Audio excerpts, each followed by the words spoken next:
Jotta mä varmastaan hyväksytyn tästä portfolioesityksestä, mä aion mennä tän lapun mukaan.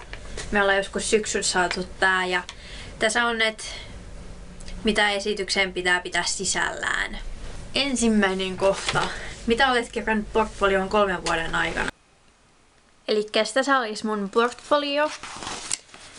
Ei mikään kauhean jäätävä nippu papereita. Oikeastaan ne tärkeimmät vaan. Ensimmäisen on minäkuva. Sitten on englanninkielinen CV. Ykkösvuodesta on vaan 2 paperia. Eli yleisesti mitä ykkösvuonna tehtiin Raumalla ja sitten meidän ravintolasta. Ja sitten on 2. ja 3. vuodesta on työssäoppimisista papereita ja valinnaisista ja sit luokan omista projekteista niinku Tukarikaala ja ne 200-vuotisjuhlat ja nenäpäivä.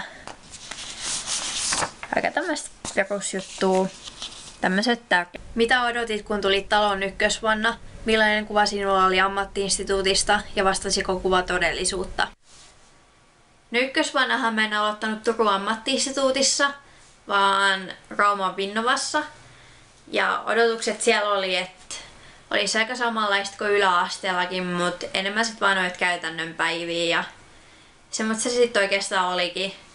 Mut sit kun mä aloitin 2. vuonna Turun ammattiinstituutissa, niin silloin odotukset oli, että olisi aika samanlaista kuin ykkösvuonna. Mut ei se ehkä sit ihan ollutkaan, koska nyt täällä Turun ammattiinstituutissa meillä on paljon kivempi luokka kuin mitä mulla Vinnovassa oli.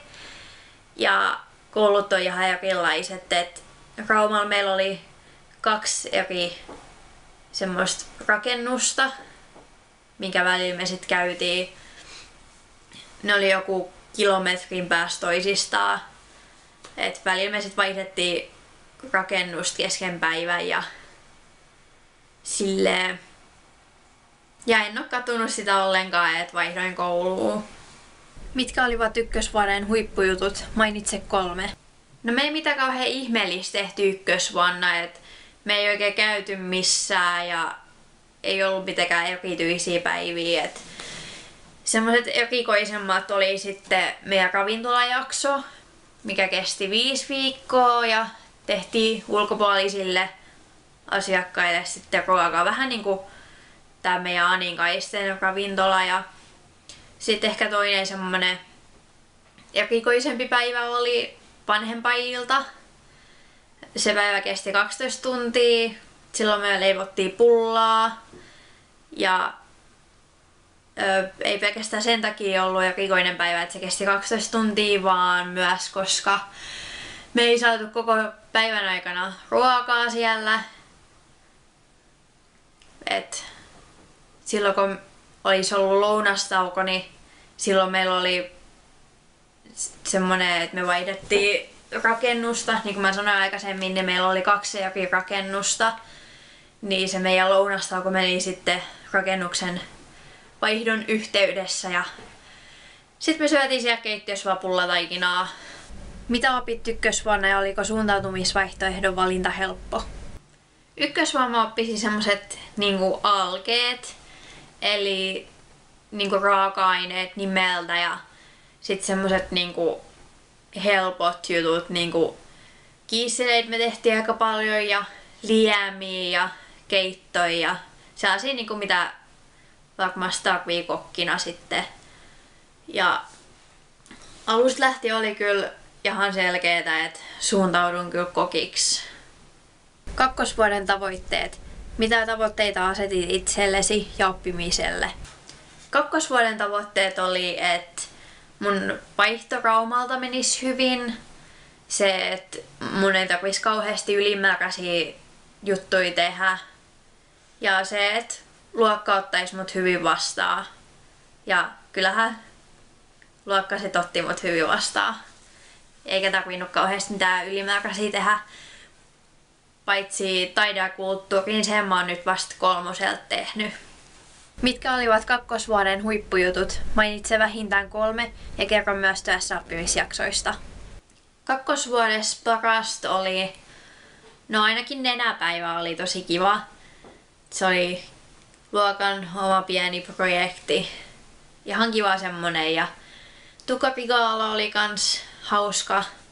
Kaikilla muillakin tuntui se vaan ihan hauskaa siellä. Ja kolmas juttu on sitten juhannuskukkula oli kans semmonen ihan kiva. Mun ensimmäinen työssäoppiminen oli Nummenkoulun keittiössä. Ja siellä on 400 oppilasta ja sit 200 annosta menee sit muihin pienempiin kouluihin. Se oli ihan kiva työssäoppimispaikka. Sitten kakkosvamma oli myös Hiilessä. Siitä mä en oikeastaan tykännyt niin kauheasti, että siellä oli suurimmaksi osaksi semmoista misaamista vaan.